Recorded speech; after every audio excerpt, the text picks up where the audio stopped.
তো তোমরা এমন একটা যুগে বসবাস করছো, এই যুগে যদি ইসলামের ১/১০ তোমরা ছেড়ে দাও, মানে 10% তোমরা ছেড়ে দাও, তাহলে তোমরা ধ্বংস হয়ে যাবে।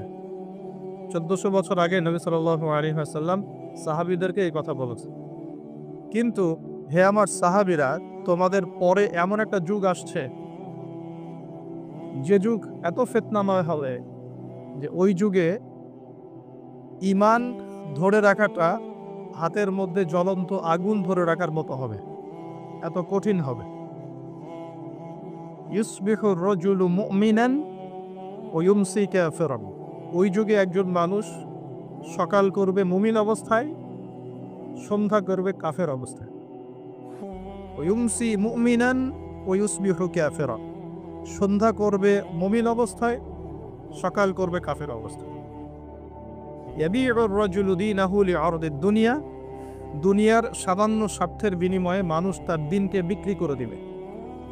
এমন ফিতনাময় যুগ তোমাদের পরে আসছে। ওই যুগে আমার উম্মতের মধ্যে যারা বেঁচে থাকবে, তারা যদি ইসলামের ১/১০ মানে 10% ধরে রাখতে পারে, তারা জান্নাতে যাবে ইনশাআল্লাহ। কোনো সন্দেহ আছে যে আমরা সেই যুগে বাস করছি? এখনো সন্দেহ আছে? নবী সাল্লাল্লাহু আলাইহি ওয়াসাল্লাম ১৪৫০ বছর আগে বলেছিলেন, আজকে থেকে নিয়ে প্রায় ১৪৫০ বছর আগে নবীজি বলেছিলেন যে আমার আর কিয়ামতের মাঝখানে এতটুকু দূরত্ব বাকি আছে। এভাবে তিনি হাতটা উঁচু করেছেন, দেখিয়েছেন আমার এই দুই আঙ্গুলের মাঝখানে যতটুকু ডিস্টেন্স বা দূরত্ব, আমি এবং কিয়ামতের মাঝখানে এতটুকু দূরত্ব। নবী সাল্লাল্লাহু আলাইহি ওয়াসাল্লাম নবী হয়েছেন মানে কিয়ামতের আলামত শুরু হয়ে গেছে।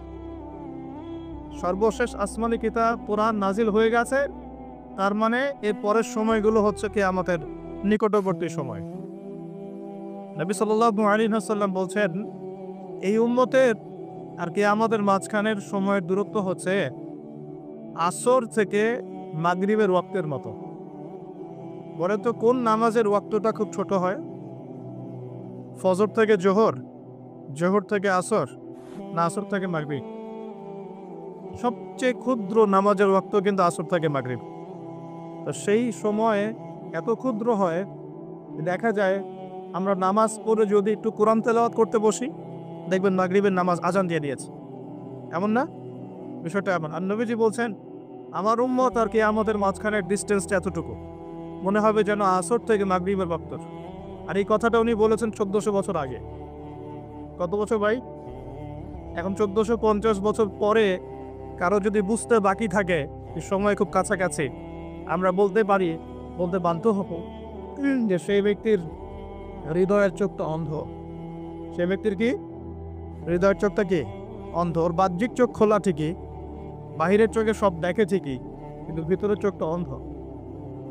আল্লাহ রাব্বুল আলামিন জাহান্নামীদের বৈশিষ্ট্য সম্পর্কে একটা আয়াতে বলেছেন, সূরা আরাফের মধ্যে ১৭৯ নম্বর আয়াতে আল্লাহ পাক বলছেন, ওয়ালাকাদ যারানা লিজাহান্নামা কাসীরাম মিনাল জিন্নি ওয়াল ইনস।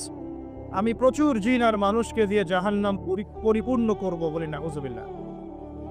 আমি প্রচুর জিন আর মানুষকে দিয়ে জাহান্নাম পরিপূর্ণ করব। অথচ এই জিন আর মানুষকে আমি সৃষ্টি করেছিলাম আমার ইবাদত করার জন্য। যেমন সূরা যারিয়াতের ৫৬ নম্বর আয়াতে আল্লাহ পাক বলেছেন, ওমা খালাকতুল জিন্না ওয়াল ইনসা ইল্লা লিয়াবুদুন। আমি জিন আর মানুষকে শুধু আমার ইবাদত করার জন্য সৃষ্টি করেছি। যাদেরকে আল্লাহ পাক শুধু তার ইবাদত করার জন্যই সৃষ্টি করেছেন, সেই জিন আর মানুষদের মধ্যে বহু জিন আর মানুষ জাহান্নামে যাবে। কুদিয়াল আমর, এটা লিখিত হয়ে গেছে। কেন যাবে? আল্লাহ সূরা আরাফ ১৭৯ নম্বর আয়াতে নিজেই বলছেন, কারণগুলো হচ্ছে লাহুম কুলুবুন লা ইয়াফকাহুনা বিহা। জাহান্নামে যাওয়ার কারণ হচ্ছে তাদেরকে কলব দিয়েছিলাম, উপলব্ধি করতো না। মানে বুঝলাম হৃদয়ে কলব, বিবেক আল্লাহ যাদেরকে দিয়েছেন, তারপরে উপলব্ধি করতে পারে না, এটা জাহান্নামীদের বৈশিষ্ট্য। আর ওয়ালাহুম আযানুন লা ইয়াসমাউনা বিহা, তাদেরকে আমি কান দিয়েছিলাম, এই কান দিয়ে তারা শুনতো না। একটু লক্ষ্য করে দেখি, আমরা কিন্তু বাইরের কান দিয়ে সবাই শুনতে পারে, তাহলে এটা কোন কান যে কান দিয়ে সে শুনতো না?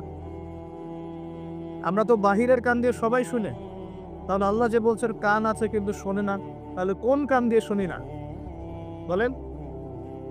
হৃদয়ের কান দিয়ে। তার মানে আমাদের দুইটা চোখ, দুইটা কান। আল্লাহ পাক আবার বলছেন ওয়ালাহুম আ'য়ুনুন লা ইউবসিরুনা বিহা, আমি তাদেরকে চোখ দিয়েছিলাম, চোখ দিয়ে দেখে নাই। বাহ্যিক চোখে আমরা সবাই দেখছি, তাহলে কোন চোখ অন্ধ? আল্লাহ পাক কোন চোখ অন্ধের কথা বলছে? আবু জেহেল এবং ওমর রাদিয়াল্লাহু আনহু, এই দুই ব্যক্তি নবী সাল্লাল্লাহু আলাইহি ওয়াসাল্লামের দোয়ার দ্বার প্রান্তে ছিলেন। আল্লাহর নবীজি দোয়া করছেন, হে আল্লাহ, ইসলামের কঠিন সময় চলছে, মক্কায় অনেক জুলুম নির্যাতন চলছে, আল্লাহ তুমি এই দুই ব্যক্তির মধ্যে যে কোনো একজনকে হেদায়েত দিও। এই দুই ব্যক্তির মধ্যে যে কোনো একজনকে, যাকে তোমার পছন্দ, তাকে হেদায়েত দিয়ে তুমি দ্বীনের জন্য কবুল করো। সুবহানাল্লাহ। একজনের নাম আবু জেহেল, যার নাম আবুল হাকাম ইবনে হিশাম। আবু জেহেলের নাম কি? আবুল হাকাম ইবনে হিশাম, মানে আবু জেহেলের নাম কিন্তু আবুল হাকাম, জ্ঞানের পিতা। কিন্তু আমরা বলছি আবু জেহেল মানে অজ্ঞতার পিতা। কেন? কারণ সে বাহ্যিক জ্ঞানে পরিপূর্ণ ছিল, শরীয়তের গভীর জ্ঞান, শরীয়তের সত্য তার চোখে স্পষ্ট হয় না।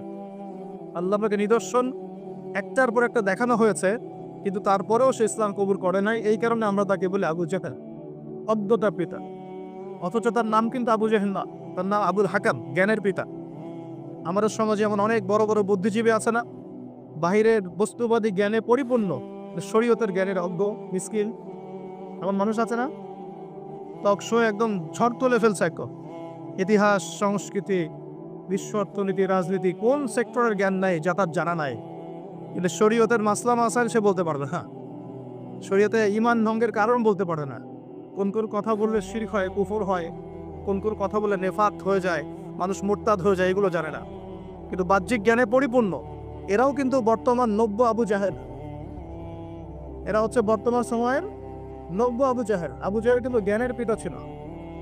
তো আবু জাহেল এবং ওমর রাদিয়াল্লাহু আনহুর মধ্যে আল্লাহ যাকে তোমার ভালো লাগে তুমি হেদায়েত দিয়ে ইসলামের জন্য কবুল করো, এটা দোয়া করছেন কে? মুহাম্মদুর রাসূলুল্লাহ সাল্লাল্লাহু আলাইহি ওয়াসাল্লাম। এবার আল্লাহ পাক হেদায়েত দিয়েছেন ওমর রাদিয়াল্লাহু আনহু। এই তো এখন এই দুই ব্যক্তিকে আমরা যদি ডক্টরের কাছে পাঠাই মনে করেন, এবং তাদের কান এবং তাদের চোখ টেস্ট করি, দেখা যাবে দুজনের কানই একই, দুজনের চোখই এক, দুজনেরই চোখ ভালো, দুজনেরই কান ভালো। তাহলে আবু জেহেলের কোন কান অন্ধ যার কারণে সে কোরআন শুনতে পারলো না? আর আবু জেহেলের কোন চোখ অন্ধ যার কারণে সে কোরআন দেখতে পারলো না, সত্য চিনতে পারলো? বলেন, এটাকে বাহ্যিক চোখ না অভ্যন্তরীণ চোখ? আর ওমর রাদিয়াল্লাহু আনহুর কোন কান জিন্দা, জীবিত, যে কান দিয়ে তিনি কোরআনের মর্ম শুনতে পারলেন? কোন চোখ জীবিত, যেই চোখ দিয়ে তিনি সত্যটাকে খুঁজে পেলেন? বাহ্যিক চোখ, ভিতরের চোখ। তার মানে বুঝতে পারলাম এই আয়াতে আল্লাহ পাক আমাদের বাহ্যিক চোখ, বাহ্যিক কানের কথা বলছেন না।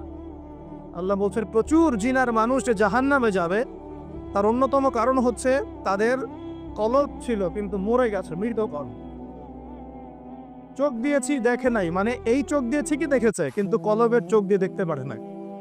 কান দিয়েছি শোনে নাই, মানে কান তো এই চোখ, এই কান দিয়ে শুনেছে ঠিকই, এই কান দিয়ে সবই শুনেছে, কিন্তু এই কান দিয়ে কোরআন এবং সুন্নাহর মর্মমারি সত্য শুনতে পারে নাই। আল্লাহ পাক বলছেন উলাইকা কাল আনআম, এরা ছিল গবাদি পশু, জন্তু, জানোয়ারের মতো। নাউযুবিল্লাহ। বাল হুম আদল, বরং এরা তার চাইতেও নিকৃষ্ট ছিল।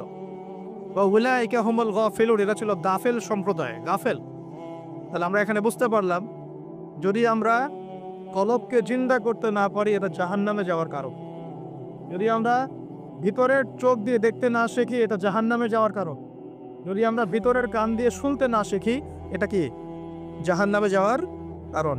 এখন 1450 বছর পরেও যাদেরকে বোঝাতে হচ্ছে যে সময় হাতে বেশি নাই, আলামাতুস সাআ সব স্পষ্ট হয়ে যাচ্ছে, তাদের হৃদয়ের চোখটা অন্ধ না? ভিতরের কানটা অন্ধ না? কলবগুলো মরে গেছে না? আমি আপনাদেরকে কিছু দৃষ্টান্ত দেখাচ্ছি, যে দৃষ্টান্তগুলো আমাদের ঢাকা শহরের সাথেও মিলে যাবে। বড় বড় সব শহরের সাথে তো মিলে যাবেই। আমরা যে সমাজে বাস করি, বাংলাদেশ, ঢাকা শহর, আমরা ঢাকার বাসিন্দা, আমাদের সাথে আরো জাজল্যমানভাবে মিলে যাওয়া। এটা শুধু একটা শহরের গল্প নয়, বরং এটা হচ্ছে পুরো বিশ্বের সমস্ত বস্তুবাদী শহরের গল্প। পুরো বিশ্বের যত বস্তুবাদী শহর আছে সবারই গল্প এখন সেম, কারণ পুরো বিশ্বটা এখন হচ্ছে একটা গ্লোবাল ভিলেজ, মানে বিশ্বায়নের যুগ চলছে। এক জায়গায় ঢিল দিলে তরঙ্গ সারা বিশ্বে ছড়িয়ে পড়ে না? তো পুরো বিশ্বের গল্পই এটা, আর স্পেশালি আমাদের ঢাকা শহরেরও গল্প এটা, আমরা যেখানে বসবাস করছি। কোরআন এবং হাদিসের ভাঙাচুরা এলেম কালাম দিয়ে মনে হচ্ছে এখন পর্যন্ত যে আমাদের উপরে আল্লাহ পাকের গজবটা আসে নাই, এটাই হচ্ছে আল্লাহর রহমত। আমার কথা হয়তো সবাই বুঝতে পারবেন না, তবে জ্ঞানী মানুষ বুঝবেন ইনশাআল্লাহ। এখন পর্যন্ত যে আল্লাহ পাকের গজবগুলো আসে নাই, এটাই আল্লাহর সবচেয়ে বড় রহমত। আশার যে পাপগুলো আছে, এ কোনো পাপ করতে আমরা এখন বাদ দিচ্ছি না। আশা গজবকে ডেকে নিয়ে আসার যে পাপগুলো আছে, এই পাপের কোনোটা করতে ঢাকা শহরের অধিবাসীরা এখন বাদ দিচ্ছে না।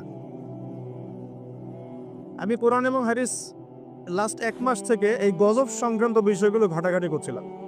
যখন থেকে যে ভূমিকম্প, টার্কি সিরিয়ার ঘটনাগুলা, ইউক্রেন রাশিয়ার বা ন্যাটো রাশিয়ার যে কনফ্লিক্ট, মহামারী, করোনা, কোভিড, বৈশ্বিক অর্থনৈতিক মন্দা, এই যে সমকালীন ইস্যুসগুলো চলছে, এগুলোর সাথে যখন আখিরুজ্জামানের হাদিসগুলোকে স্টাডি করছিলাম, তখন বুঝতে পারলাম যে স্পেশাল যে 10টা 15টা বা 20টা পাপ আছে, সর্বোচ্চ 20টা হবে, মেজর 10টা, এই 10-15টা 20টা পাপ যখন সারা বিশ্বে ছড়িয়ে পড়ে, তখন বিশ্বের অবস্থা এমন হবে যেমনটা এখন রয়েছে। কোরআন এবং সুন্নাহ এ টু জেড ঘেটে ফেললে আপনি এগুলোই পাবেন। আমি আপনাদের স্টাডি করার সাথে সহজ করে দিচ্ছি, চেষ্টা করছি, কারণ স্টাডি কোনো শেষ নাই। আমি যতটুকু বলবো এখান থেকে আপনি আবার স্টার্ট করতে পারবেন। একটা আমি আপনাকে বেস দিচ্ছি, এর উপর দাঁড়িয়ে আপনি আরও স্টাডি করতে পারবেন। আমার জ্ঞান তো চূড়ান্ত নয়, জ্ঞানের কোনো শেষ আছে? সর্বপ্রথম যে পাপের কারণে আল্লাহর গজব, আসমানের বালা, জমিনের বালা নেমে আসে, তার নাম হলো শিরক। তার নাম কি? এখন পুরো বিশ্বে বড় বড় যে বস্তুবাদী শহরগুলো আছে, সবগুলোর বেশিরভাগই শিরকে নিমজ্জিত আছে। আর এই শিরক শুধুমাত্র আল্লাহ ছাড়া মূর্তি পূজা করে শিরক নয়, শুধুমাত্র আল্লাহ ছাড়া চন্দ্র সূর্য গ্রহ নক্ষত্রের পূজা করাই শিরক নয়, শুধুমাত্র এই আল্লাহর সন্তান আছে এই ঘোষণা দেওয়ার নামই শিরক নয়। আমরা আমাদের শহরগুলোর মধ্যে আল্লাহ পাকের হালালকে হারাম করে নিয়েছি, হারামকে হালাল করে নিয়েছি, এটার একটা শিরক, এটা একটা কুফর। আর এই শিরকের মধ্যে আমাদের পুরো ঢাকা শহর ডুবে গেছে হবে। আমরা আল্লাহ পাকের হালালকে হারাম করে নিচ্ছি, আল্লাহর হালালগুলো হারাম করছি, হারামগুলো হালাল করছি। আরও আছে, আমরা মনে করি যে অমুসলিমরাই মনে হয় শিরক করে, অথচ এখন মুসলিমদের মধ্যে বহু মানুষ কবর পূজা করছে, কবরে গিয়ে সেজদা কর। ওর ধারণা, তার ধারণা কবরে শায়িত মানুষ তাকে ভালো মন্দ দিতে পারে। কবরের শায়িত মানুষ কি আমার কল্যাণ অকল্যাণ করতে পারবে? আমরা জানি যে নবী মুহাম্মদ সাল্লাল্লাহু আলাইহি ওয়াসাল্লাম সুপারিশ করবে, ঠিক আছে? তার সুপারিশে কবিরা গুনাহগার ব্যক্তিরা জাহান্নাম থেকে বের হয়ে আবার জান্নাতে যাবে ইনশাআল্লাহ। আমরা জানি আল কোরআন সুপারিশ করবে, আমরা জানি যে রোজা সওম সুপারিশ করবে, আমরা জানি দান সৎকার কিয়ামতের মাঠে বান্দাকে ছায়া দিবে। কোরআনে সূরা আলে ইমরান, সূরা বাকারা, সামিয়ানার মতো বান্দাকে ছায়া দিবে। আমরা জানি আলেম ওলামা সুপারিশ করবে, হাফেজে কোরআন সুপারিশ করবে, আমরা জানি শহীদগণ সুপারিশ করবে। সুপারিশ এক জিনিস, কিন্তু মৃত মানুষ কি আমাকে কল্যাণ অকল্যাণ দিতে পারে?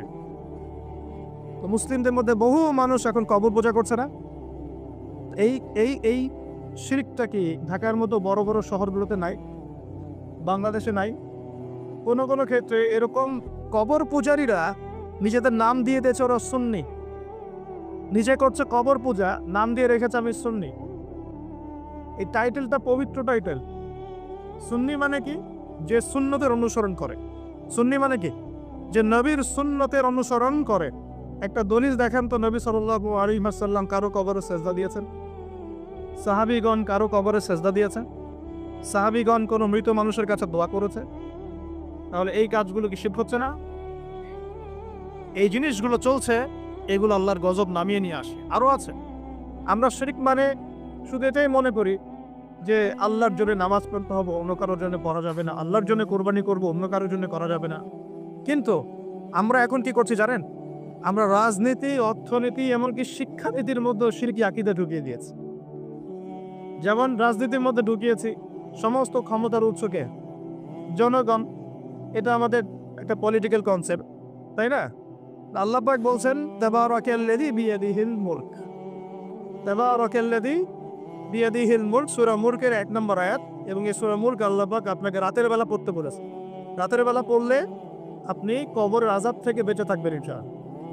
কেন বেঁচে থাকবেন? কারণ এখানে আল্লাহ পাকের একনিষ্ঠ তাওহীদের বর্ণনা দেয়া আছে, যা আপনাকে কবরের আযাব থেকে কে বাঁচাবে? আল্লাহ, তাওহীদ, আল্লাহ বাঁচাবেন ইনশাআল্লাহ। এর প্রথমেই আল্লাহ বলছেন তাবারাকাল্লাযী, বরকতময় সেই আল্লাহ, বিয়াদিহিল মুলক, যার হাতে হচ্ছে সমস্ত কর্তৃত্ব, ক্ষমতা। ক্ষমতার মালিক কে? আল্লাহ পাক সূরা আলী ইমরানে বলছেন কুলিল্লাহুম্মা মালিকাল মুলক, হে আল্লাহ বলো, আল্লাহ, হে আল্লাহ তুমি হচ্ছে রাজত্বের মালিক। রাজত্বের মালিক কে? তুতিল মুলকা মান তাশা, তিনি যাকে ইচ্ছা রাজত্ব দেন। ওয়া তানজিউল মুলকা মিম্মান তাশা, যার থেকে ইচ্ছা রাজত্ব কেড়ে নেন। তার এর মালিক কে? ফেরাউনকে কে রাজত্ব দিয়েছিল আর তাকে কে ডুবিয়ে দিয়েছে?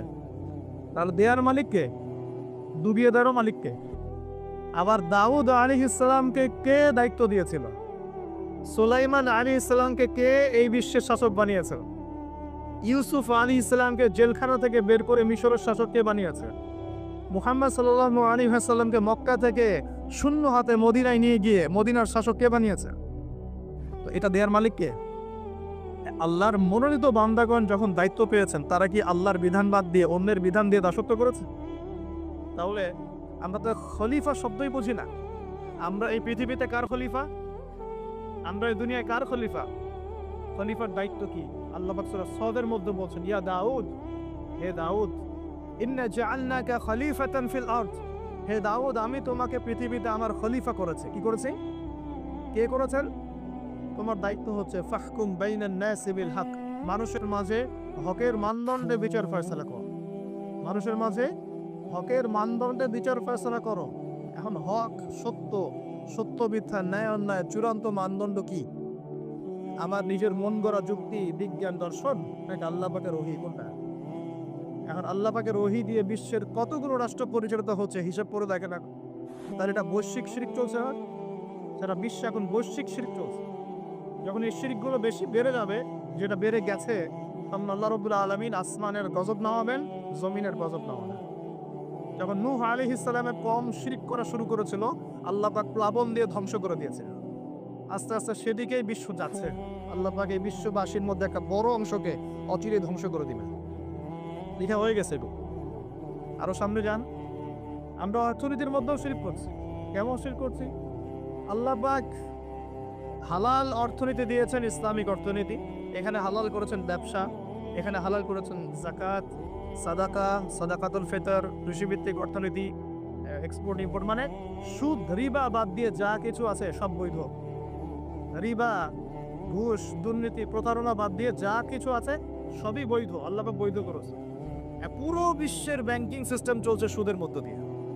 পুরো বিশ্বের, শুধু একটা কান্ট্রিকে মার্ক করা যাবে না, একটা কান্ট্রিকে দোষ দেওয়া যাবে না। পুরো বিশ্বের অর্থনৈতিক মোড়ল যারা আছে, এরা সারা বিশ্বকে সুদভিত্তিক অর্থনীতির শিকল দিয়ে বেঁধে ফেলেছে।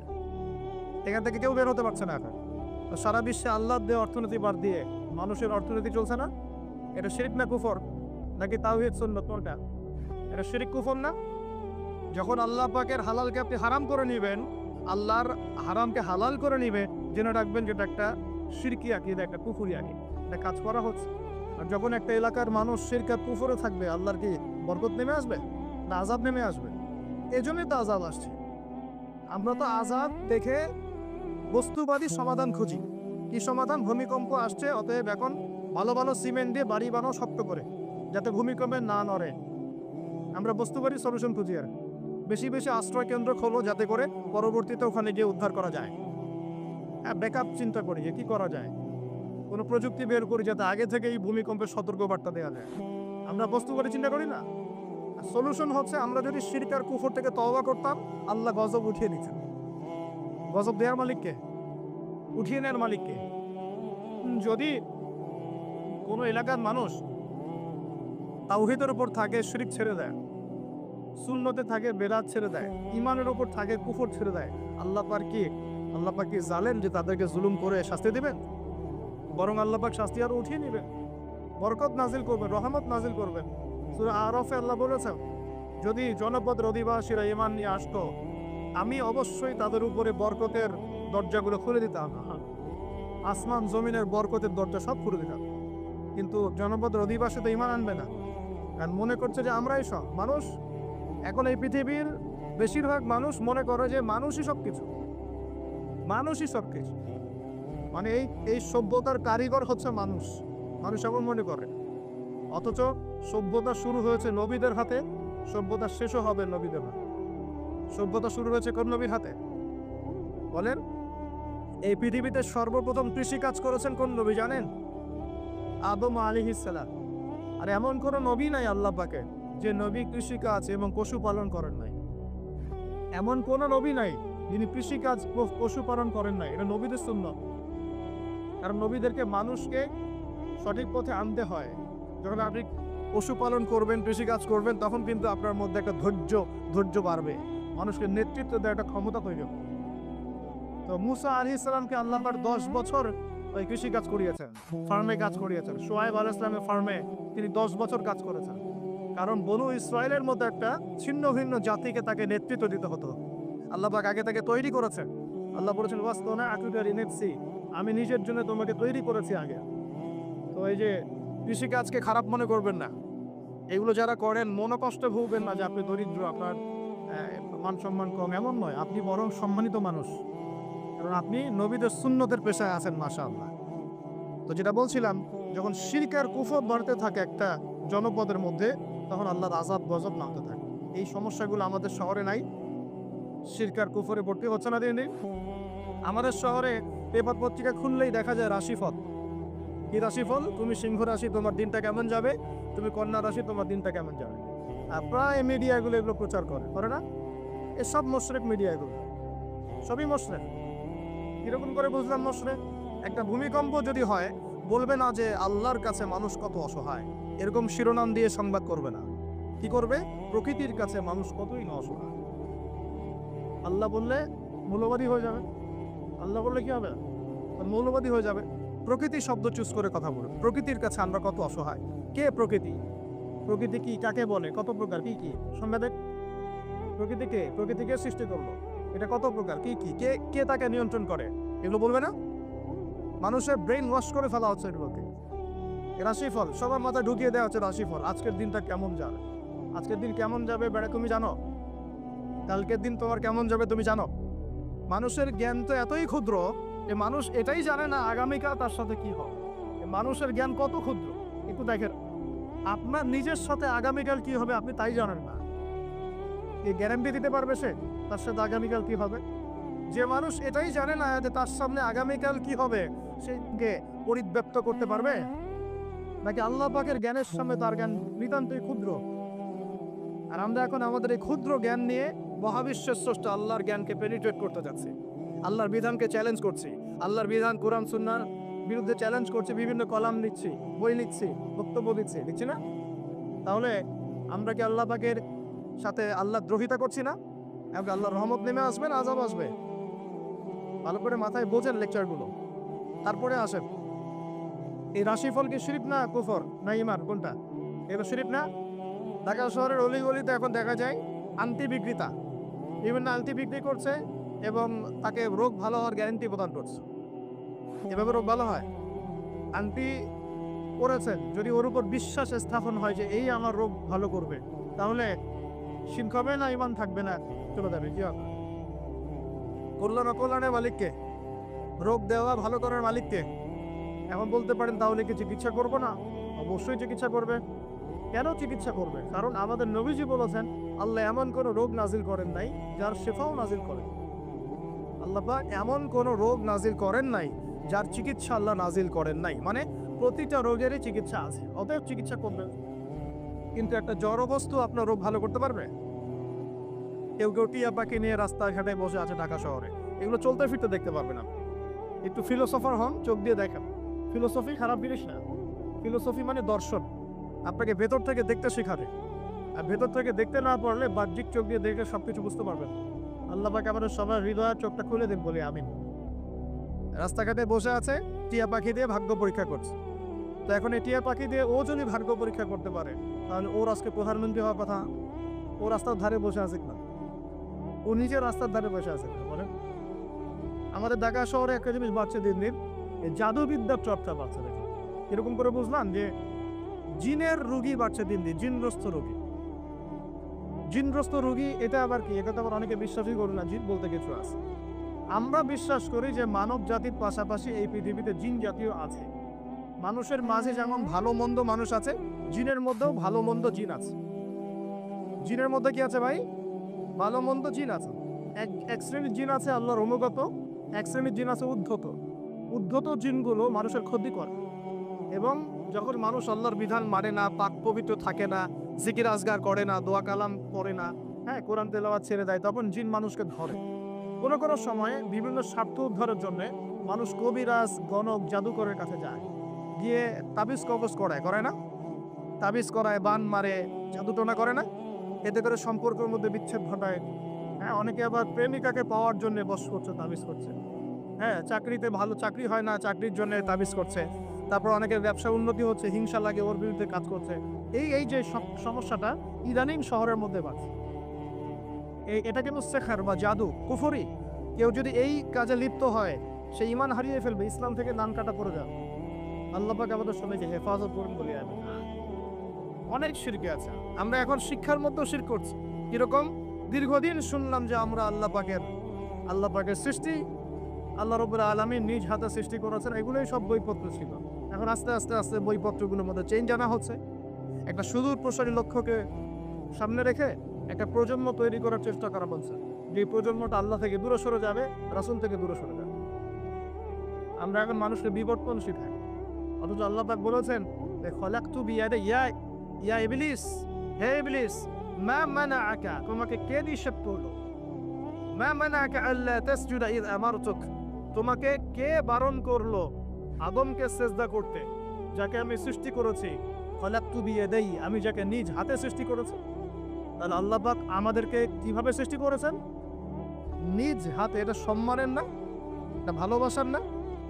আল্লাহ পাক অন্য কোনো মাখলুক সৃষ্টির ব্যাপারে বলেন নাই যে আমি অমুক মাখলুকটাকে নিজ হাতে সৃষ্টি করেছি, আসমানকে নিজ হাতে সৃষ্টি করেছি, জমিনকে নিজ হাতে সৃষ্টি করেছি, এমনটা আল্লাহ পাক কোথাও বলেন নাই।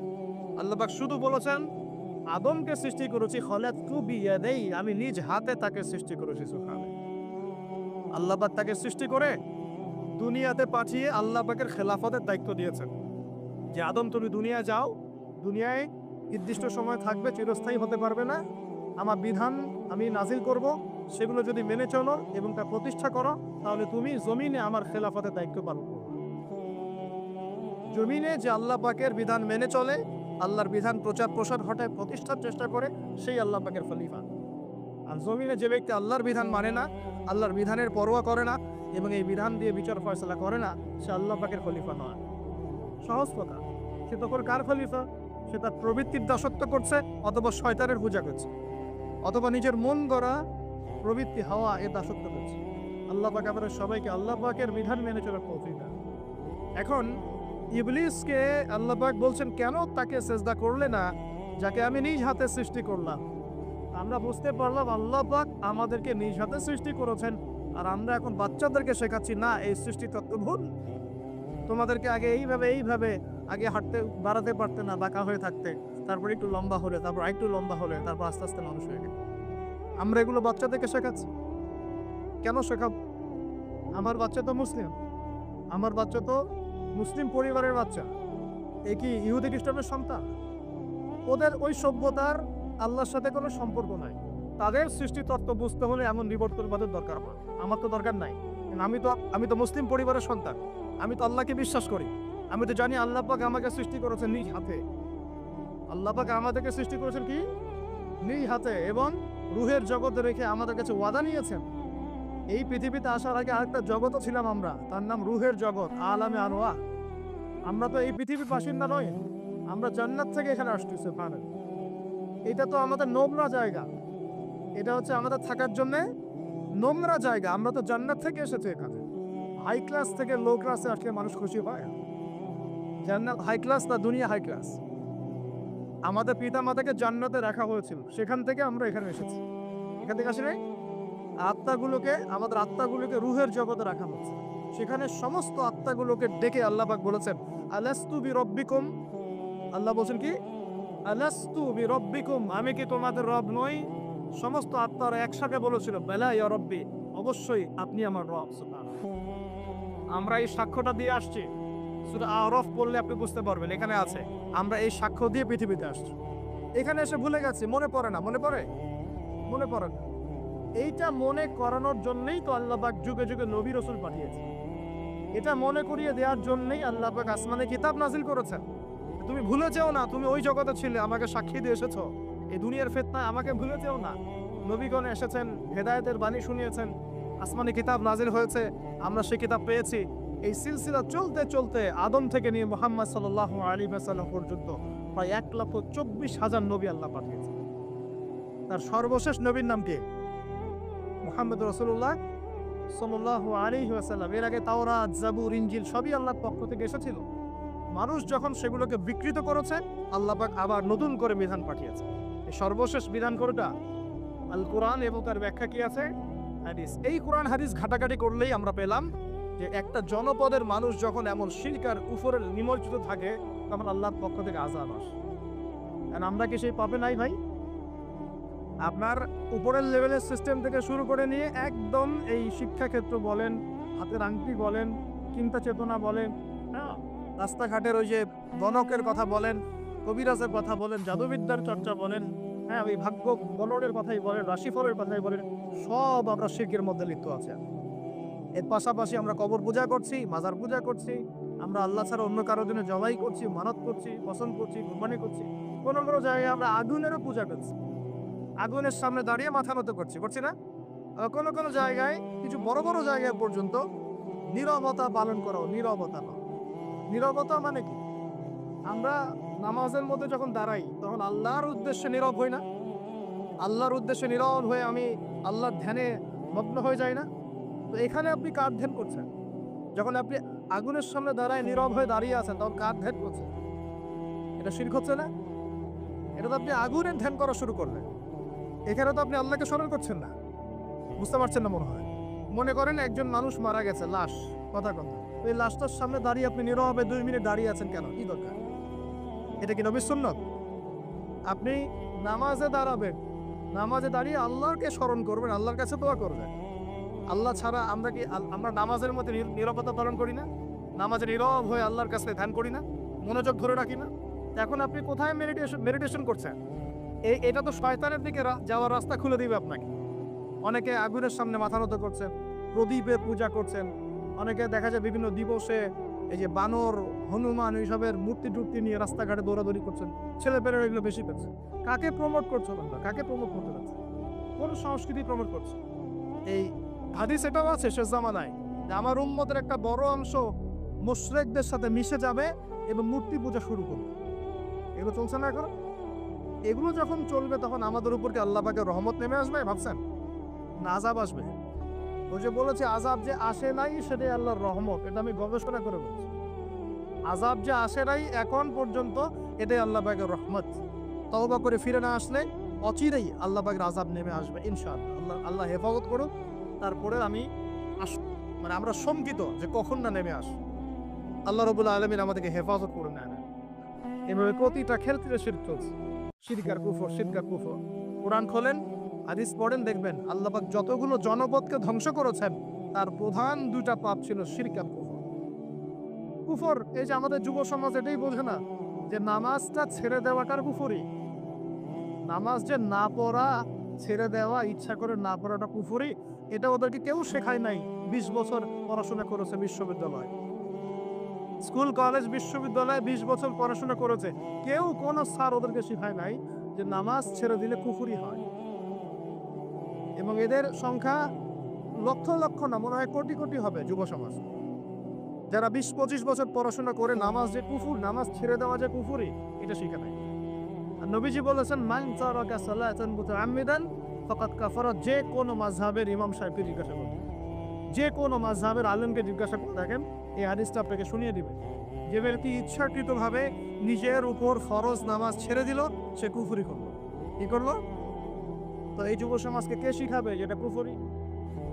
বহু ছেলে পেলে আমি তো দেখেছি ওয়াজ মাহফিল অ্যারেঞ্জ করা হয়েছে, এশার ওয়াক্ত হয়ে গেছে, সবাই নামাজে দাঁড়িয়েছে, অর্ধেকের বেশি নামাজ বাদ দিয়ে দূরে দাঁড়িয়ে হট্টগোল করছে, হই উল্লাহ করছে। এখানে ওয়াজে আসছো বক্তাকে দেখার জন্য, বক্তাকে দেখার জন্য। নামাজ নাই, ওয়াজ শুনে কি করবা তুমি? নামাজ ইম্পর্টেন্ট না ওয়াজ ইম্পর্টেন্ট? নামাজ না থাকলে ইসলাম থাকে? আমি আজকে একটা হাদিস পড়ে আসছি, আস্তে আস্তে পড়তে পড়তে আসছিলাম এগুলা, যে ইসলামের শেষ জামানায় ইসলামের যে বিষয়গুলো উঠে যাবে, হ্যাঁ ইসলামের যে বিষয়গুলো উঠে যাবে তার মধ্যে অন্যতম একটা হচ্ছে আল্লাহ পাকের আইন, আল্লাহ পাকের শাসন। উঠে যায় নাই সারা বিশ্ব থেকে? আস্তে আস্তে আস্তে উঠে গেছে না? আচ্ছা, এরপর বাকি থাকবে নামাজ। এরপর বাকি থাকবে কি? নামাজ। ওই নামাজ হবে সর্বশেষ ইসলামের রুকন, যেটা সর্বশেষে উঠে যাবে। নামাজ উঠে দাও। এখন দেখেন তো সমাজের কত পার্সেন্ট মানুষ নামাজ পড়ে? কত পার্সেন্ট? একটু হিসাব করবেন, মসজিদে, খালি মসজিদে ফজরের ওয়াক্তে আর এশার ওয়াক্তে যাওয়া আসা করে বুঝতে পারবেন এই নামাজ কত পার্সেন্ট মানুষ পড়ে, 5 ওয়াক্ত নামাজ কত পার্সেন্ট মানুষ পড়ে। তাহলে এই যে নামাজ শেষে উঠে যাবে, তাহলে শেষের সময় আমরা চলে আসছিলাম। আর সবার প্রথমে উঠে যাবে এই উম্মতের মধ্যে আমানত। কি উঠবে ভাই? এটা তো পুরো ঢাকা শহর থেকে উঠে গেছে। ঢাকা শহর কেউ কাউকে বিশ্বাস করতে পারে না, স্বামী পর্যন্ত স্ত্রীকে বিশ্বাস করতে পারে না, স্ত্রী স্বামীকে বিশ্বাস করতে পারে, ভাই ভাইকে বিশ্বাস করতে পারে, বোন বোনকে বিশ্বাস করতে পারে না। হ্যাঁ, ইমাম সাহেবকে কমিটি বিশ্বাস করতে পারে না, কমিটিকে ইমাম সাহেব বিশ্বাস করতে পারে, মাহফিল কমিটিকে বক্তা বিশ্বাস করতে পারে না, বক্তাকে মাহফিল কমিটি বিশ্বাস করতে পারে না। হ্যাঁ, তারপর দেখা যায় যে বস, অফিসের বস কর্মীদেরকে বিশ্বাস করতে পারছে না, কর্মীরা বসকে বিশ্বাস করতে পারছে না, শাসক জনগণকে বিশ্বাস করতে পারে, জনগণ শাসককে বিশ্বাস করতে পারে। সর্বত্র চলছে অবিশ্বাস, অবিশ্বাসের জন্য। বাজারে যাবেন কেনাকাটা করতে, বলবে একদম টাটকা হয়, একদম ফ্রেশ, 7 দিনের জিনিস ফরমালিন মায়ের আপনি খাওয়াই দিয়ে দেবেন। বিরিয়ানি আমাদের এখানকার একটা কালচার। বিরিয়ানির ইয়েতে যাবেন, গরু বলে যে কত কুকুর শিয়াল খাওয়াই দিচ্ছে আল্লাহ হলো জান, তাই না? গরু খাসি বলে কুকুর শিয়াল খাওয়াই দিচ্ছে, একদম তাজা দেশি মুরগি বলে মরা মুরগি খাওয়াই দিচ্ছে। হ্যাঁ, বড় বড় রিনাউন কয়েকটা অভিযান করলো না কয়েকদিন আগে, দেখলেন মানুষকে মারার মতো বিষাক্ত রং মিশিয়ে খাওয়াই দিচ্ছে।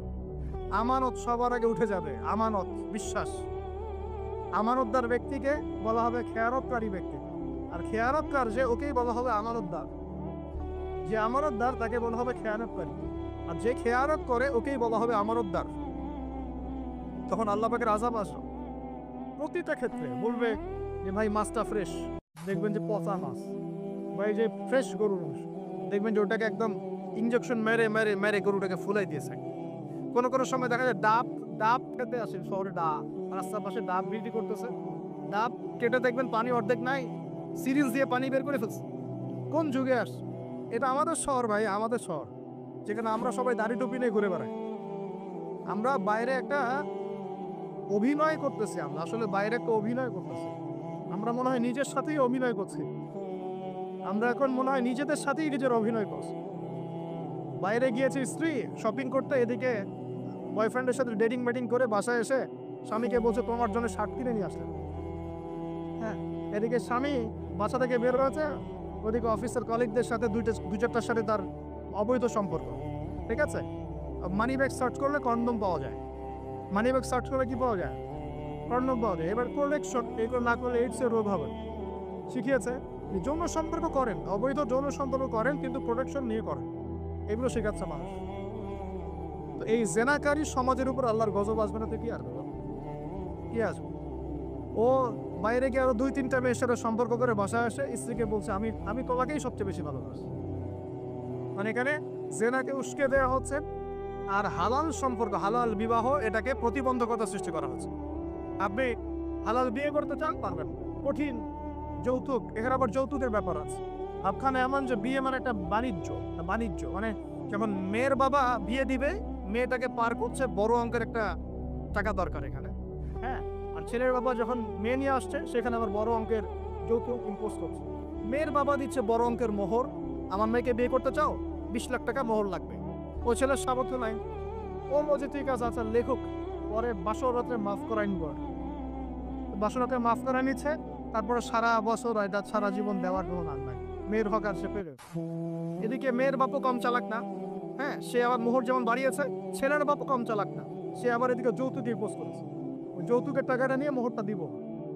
সবাই চালাক, সবাই স্মার্ট, মানে প্রতারণা অবিশ্বাসের যুগ চলছে। তাই প্রতারণা অবিশ্বাসের যুগ। একটা মেয়েকে বাইরে পাঠিয়েছেন বাবা, সেই মেয়ে বাবার কাছে খুব ভালো, দুধ খেতে মানে নাক চিপে দুধ বেড়ায়, এমন একটা অবস্থা মেয়ের। বাইরে দেখবেন প্রাইভেটে গিয়ে কোচিংয়ে গিয়ে 8-10টা প্রেম করা শেষ। হ্যাঁ, ছেলেকে পাঠিয়েছেন ইউনিভার্সিটি বিশ্ববিদ্যালয় আমাদের শহরেই, ছেলে খুব ভালো বাবার কাছে, একদম নাক চিপলে দুধ বেড়ায়। বাইরে গিয়ে দেখবেন এদিকে 8-10টা মেয়ের সাথে সম্পর্ক করা শেষ। এই যে পিচ্ছি পিচ্ছি ছেলেকে আমরা রাস্তাঘাটে দেখি ঢাকা শহরের, কিশোর গ্যাং তৈরি করেছে, কিশোর গ্যাং। হ্যাঁ, গুন্ডামি। তামিল কিছু মুভিজ দেখায়, হ্যাঁ, মারামারি করছে, একটা ঘুষি দিলে একদম গাছের উপর উঠে যায়। হ্যাঁ, ওগুলো দেখে দেখে শিখছে, হকি স্টিক নিয়ে চাকু চাপাতি নিয়ে ঘুরে বেড়ায়। আমরা টঙ্গি দিয়ে আসার সময় দেখেছি আমাদের সামনে, আমাদের গাড়ির সামনে দৌড় দিয়ে ছো মেরে একটা মেয়ে কান থেকে একদম দুল ছিঁড়ে নিয়ে চলে যাবে। কানে দুল পরে আছে একটা মহিলা, কান টেনে ছিঁড়ে নিয়ে চলে গেল। মোবাইল ফোনে কথা বলছেন, গ্লাসটা খোলা, এইটুক সময়ের মধ্যে ছো মেরে মোবাইল ফোন নিয়ে চলে গেল। হ্যাঁ, এটা আমাদের শহর। ছোট ছোট বাচ্চাকে 10 বছর 15 বছর হাইস্ট 20 বছর বয়সের কিশোর গ্যাং। আবার এতটুকু ছেলেকে দেখেছি এই যে কিছু প্লাস্টিকের মধ্যে কি জানি টানে আমাদের শহরের মধ্যে, মাদর সর্বত্র সর্বত্র সর্বত্র। আমাদের যুব সমাজ, এই শহরের যুব সমাজ দেখবেন, যাদের বাপের একটু টাকা পয়সা আছে, ওকে আর কে পায়, ওকে আর কে পায়। ওকে একটা বাইক কিনে দিয়েছেন, হ্যাঁ, ওই R15 টাইপের একটা বাইক দিয়েছেন, বাস দাম রয় সারা দুনিয়া ঘুরে বেড়ান। আর এই তো আমরা যে রাস্তাগুলো দিয়ে হাঁটাচলা করি, পিছনে মেয়ে তো থাকবেই বাইক থাকলে। আর মেয়ের অবস্থাটা এমন যে পোশাক তো নাই। মনে করেন ছেলের পোশাক এখন মেয়ে পরছে, মেয়ের পোশাক ছেলে পরছে না, এখন তো ওই যুগ চলছে। এখন এই পোশাক পরে ছেলেকে পিছন থেকে এমন ভাবে জড়িয়ে ধরে যাচ্ছে রাস্তা দিয়ে ওপেনলি পাবলিকলি, মনে হচ্ছে ওর স্বামী মনে হয়। আপনি কি আপনার স্ত্রীকে নিয়ে এভাবে ঘুরে বেড়ান? আপনি নিজে আপনার স্ত্রীকে নিয়েও এভাবে ঘুরতে লজ্জাবোধ করেন, আর তার সাথে তার কোনো হালাল সম্পর্কই নাই, জড়ায় ধরে ঘুরে বেড়াচ্ছে। মনে হচ্ছে খালি ওই বাইকের মধ্যে একটা বালিশ দিতে পারলে ভালো হতো, একটা বালিশ একটা শোয়ার জায়গা দিলে বাকি কাজটা এখানেই করে হবে পাবলিকলি। নবীজি এটাই বলেছিলেন, শেষ জামানায় রাস্তাঘাটে মানুষ জেনা করবে, রাস্তাঘাটে জেনা করবে। এটা দেখার জন্য ঢাকা শহর সবচেয়ে ভালো জায়গা। এখন ঢাকার মতো বড় বড় যে শহরগুলো আছে না, সবগুলো এগুলো জাজল্যমান দৃষ্টান্ত হয়ে আছে। রাস্তাঘাটে মানুষ জেনা করবে। মেয়েকে পড়তে পাঠিয়েছেন, টিউশন দিয়েছেন, ওই টিউশন দিয়েছেন টিচারের সাথে অবৈধ সম্পর্ক করা শেষ। কোনো জায়গায় টিচারকে বাসায় নিয়ে আসছেন, বাসায় এসে আমার মেয়েকে পড়ায় যান, কত বড় বুদ্ধিমান পিতা আপনি। হ্যাঁ, অলরেডি দেখবেন তার সাথে তার ঘটনা করা শেষ হয়ে গেছে। আর মেয়েরা আপনাকে বলবে না, কারণ কেউ মানে বাধ্য হয়ে সব জায়গায় ভিকটিম হয়ে যায়, আবার কেউ নিজের ইচ্ছাতেই কাজ করে। এমন নয় যে সব মেয়ে ধর্ষিত হচ্ছে ছেলেদের আগ্রাসনের কারণে, যেমনটা এমন নয়। বহু মেয়ে নিজের ভুলের কারণে ধর্ষিত হয়, বহু মেয়ে নিজের খারাপ স্বভাবের কারণেও তার ইজ্জত হারিয়ে ফেলছে। একটা মেয়ে যে রাত্রে 12টা 1টা 2টা বাজে বাইক নিয়ে ঘুরছে, ওকে কি রাস্তাঘাটে ঘুরতে 12টার সময় কেউ বলেছিল? এখন যদি এই 2টা 3টা ছেলে মিলে ওকে ধর্ষণ করে, দোষটা কি ছেলেটার হবে না মেয়েটার দোষ নাই? এখানে মেয়ের বাবার দোষ নাই, মেয়ের ফ্যামিলির দোষ নাই। তাহলে আমরা শুধু কেন ছেলেদের দিকে ফোকাস করি কেন? ছেলে তো অপরাধী, ছেলে তো অপরাধ করেছেই, ছেলের তো বাপ আগেই মরে গেছে। ছেলের বাপ যদি বেঁচে থাকতো তাহলে ছেলেকে তো আদব কায়দা শেখাতো, ছেলেকে শেখাতো যে দেখো বাবা, আমরা আমাদের সন্তানদেরকে শেখাই বাবা, সেটা হলো ইঁদুরের মতো বড় হয়েও না, সিংহের মতো বড় হয়েও। ইঁদুর কি করে? ইঁদুর রাতের অন্ধকারে মানুষের বাসায় বাসায় চুপচুপ করে খেয়ে বেড়ায়, দেখবেন তাই না? যারা রাতের অন্ধকারে জেনা করে বেড়ায় এরা ইঁদুরের মতো, রাতের অন্ধকারে খালি এই হোটেল ওই হোটেল, এই ঘর এই ঘরে করে, এই প্রেমিকের ঘর এই প্রেমিকার ঘর, এই ফ্ল্যাটে ওই ফ্ল্যাটে করে। আর যারা সিংহ পুরুষ তারা বিয়ে করে প্রকাশ্যে স্ত্রীকে নিয়ে ঘুরে বেড়ায়। তো আমরা আমাদের ছেলেদেরকে এটা শিখাই না তো, বরং আমরা শেখাচ্ছি তোমাকে নিজের পায়ে দাঁড়াতে হবে, বড় হওয়া 30-35 বছর হোক তারপর বিয়ে করে। আর এই 18 বছর হওয়ার 18 বছর হয়ে গেছে, 18 থেকে এই যে 30, এই 12 বছরে তার তো যৌবনের তাড়না ছিল, এই তাড়না মেটাতে না পেরে সে পতিতালয়ে গিয়েছে, ওই যে কার ফ্ল্যাটে গিয়েছে, কোথায় কোথায় মাদকের আসরে বসেছে, মেয়েদেরকে নিয়ে এইখানে ওইখানে ঘুরে বেরিয়েছে। আমরা তো এমনও দেখেছি যে গাড়ির মধ্যে ছেলের কোলে মেয়ে ঘুরে ঘুরে বেড়াচ্ছে এখানে চরে। এই শহরগুলোর মধ্যে আল্লাহ পাকের আযাব আসবে না তো কি আসবে আমাকে? শেষ জামানায় যে কয়েকটা পাপের কারণে আযাব আসে তার মধ্যে অন্যতম সেরা পাপটা হচ্ছে জেনা। আমরা এই শহরটাকে জেনার শহর বানিয়ে ফেলেছি। জেনার শহর, এগুলো গেল অবিবাহিতদের কথা। ইভেন ইউনিভার্সিটিগুলোর মধ্যে গিয়ে দেখ, ইউনিভার্সিটিতে গোল করে গ্রুপ স্টাডি করছে, গোল করে। এবং ছেলের কাপড় মেয়ে পড়ছে, মেয়ের কাপড় ছেলে, কাপড়ের কোনো ভালাই নাই। নবীজি বলেছিলেন শেষ জামানায় দুই শ্রেণীর মানুষ আসবে, আমি এদেরকে দেখি নাই।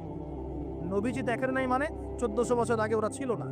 এক শ্রেণী হচ্ছে হাতের মধ্যে মানুষকে মারার কিছু অস্ত্র নিয়ে ঘুরে বেড়াবে, এরা মানুষকে নির্মমভাবে পিটাবে, নির্মমভাবে পিটাবে, নির্মমভাবে মানুষকে পিটাবে। এই শ্রেণীকে আমি দেখিনি, এরা আসবে পরে। আর এক শ্রেণী হচ্ছে এমন এক শ্রেণীর মহিলা বের হবে যারা কাপড় পরেও নগ্ন থাকবে, নিজেরাও আকৃষ্ট হবে, অন্যকে আকৃষ্ট করবে। তো এই মেয়েদেরকে তো দেখতে পাচ্ছেন, এখন পাচ্ছেন না? তার মানে কি আমার কাছে না দূরে? আর আমি এখন ওই হাতে লাঠিওয়ালা ওই গ্রুপকেও খুঁজে পেয়েছি। হাতে লাঠিওয়ালা সেই গ্রুপ কোনটা জানেন? ওই যে ঘরের মধ্যে ঢুকায় ঢুকায় যে ছেলেগুলোকে মেরে মেরে রাত্রেবেলা মেরে ফেলায়, সেটা গ্রুপের। বিভিন্ন হলে হলে দেখেন না, হকি স্টিক নিয়ে 8জন 10জন মিলে এক একটা করে ছেলেকে ডেকে নিয়ে পিটায় পিটায় মেরে ফেলায়, এগুলো সেই ছেলে। এদেরকে যেন জন্ম দিয়েছে ওই বাপের জন্য ধিক্কার। এদেরকে যারা জন্ম দিয়েছে এই বাপের জন্য ধিক্কার। আর এখন এরকম লেডিস গ্রুপও বের হয়েছে, আর মেয়েদেরকেও হলে ডেকে ডেকে ডেকে পিটানো শুরু করেছে।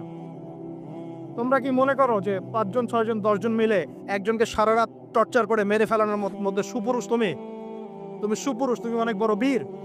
সাহস থাকে তুমি একজন একজন মারামারি করে দেখাও না। দেখো তোমার এত বড় সাহস, তোমরা একজন একজন মারামারি করে দেখাও না। আসো রিংয়ের মধ্যে, আসো রিংয়ের মধ্যে আসো, তারপর দেখি তোমার কত শক্তি, আমাদের কত শক্তি। একজন 1-on-1 ব্যাটেলে আসবে, খালি হাতে 1-on-1 ব্যাটেলে আসো।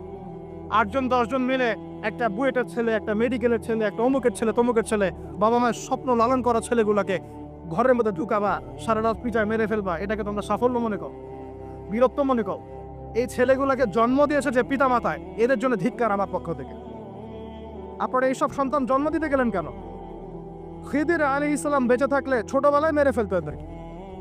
ওই যে খিদির আলাইহিস সালাম ছোটবেলায় একটা বাচ্চাকে মেরে ফেলছিলেন না? মুসা আলাইহিস সালাম বলেছিলেন যে একটা বাচ্চাকে গেল মেরে ফেললেন।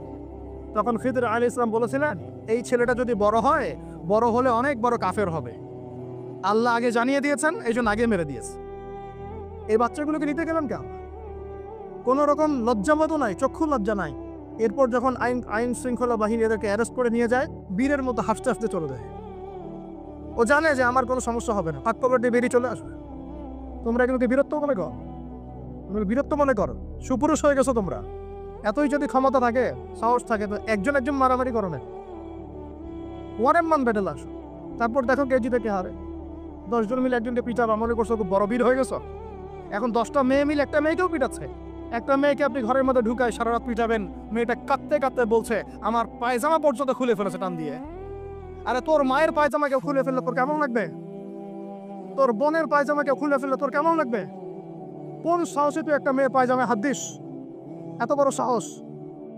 আর এদেরকে আমরা তলাতল করে মানুষ করি। আইন শৃঙ্খলা বাহিনী আপনারা কি করে? ইনস্ট্যান্ট কোর্ট বসে ফাঁসি দিয়ে দেবেন এদেরকে।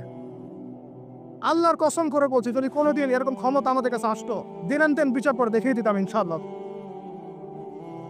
ফাইজলামি শুরু কর সারা দেশব্যাপী ফাইজলামি শুরু করে দিয়েছে একেবারে নির্মমভাবে, অহেতুকভাবে।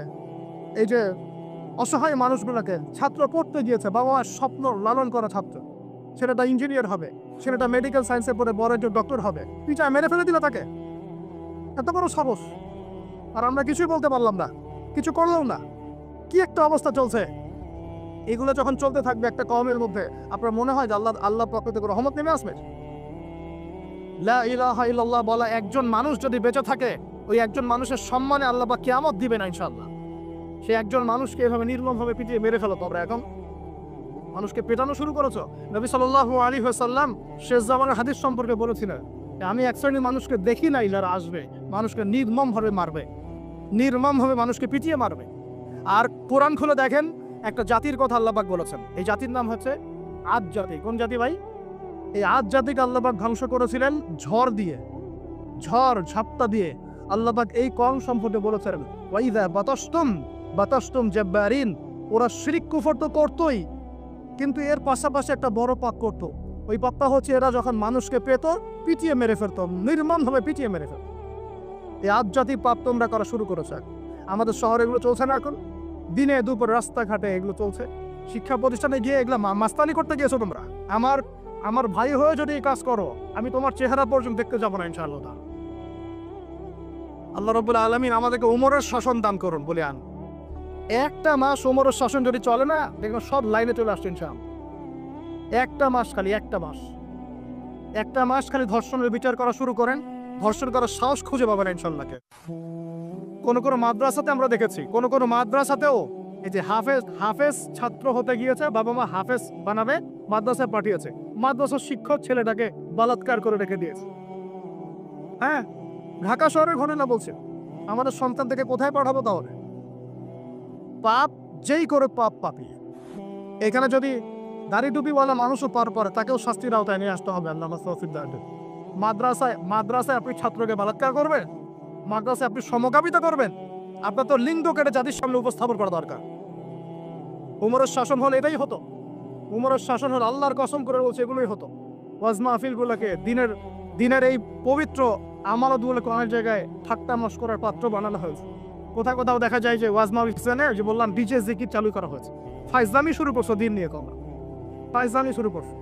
ইনশাআল্লাহ তাআলা অচিরেই এই উম্মতের মধ্যে এমন নেতৃত্ব আসবে ইনশাআল্লাহ, যে নেতৃত্বের আন্ডারে ইনশাআল্লাহ তোমাদের যে আগ্রাসন মুসলিম বিশ্বের আনাচে কানাচে অসহায় মুসলিমদেরকে নির্যাতন করা হচ্ছে নির্মমভাবে। একটা বাচ্চা সে জানে না যে শিয়া কি সুন্নি কি, বোম মেরে উড়িয়ে দেওয়া, মাথার খুলি উড়িয়ে দেওয়া। একটা বাচ্চা, একটা মা জানে না শিয়াইজম কি সুন্নিজম কি, মিসাইল মেরে বোম মেরে হত্যা করে দেওয়া।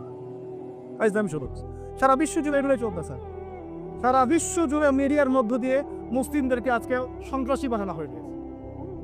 সারা বিশ্বে রক্তও ঝরবে আমাদের, আবার আমাদেরকেও সবাই সন্ত্রাসী বলে বেড়াবে।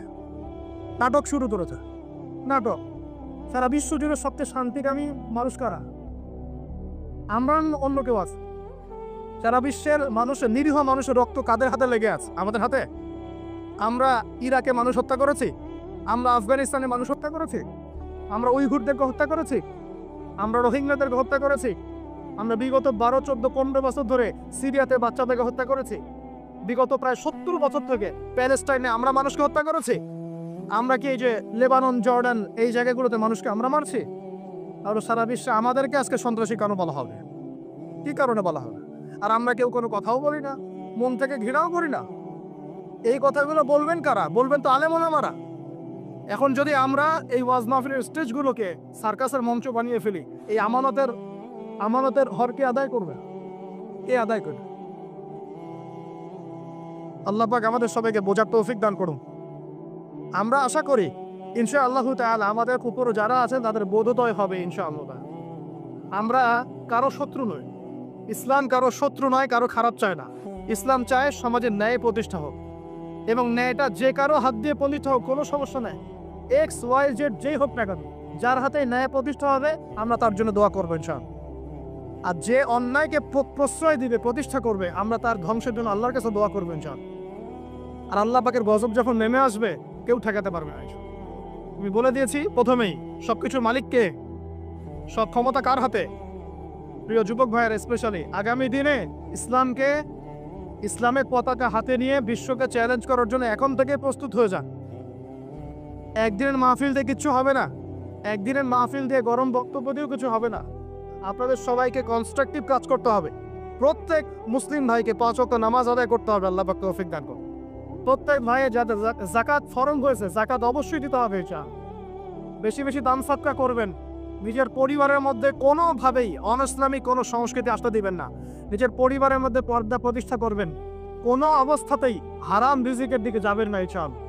আপনার সন্তান সন্ততিদেরকে ছোটবেলা থেকেই মুসলিম রূপে মানুষ করবেন, কোনো রকম অমুসলিম কালচারে বড় করবেন না।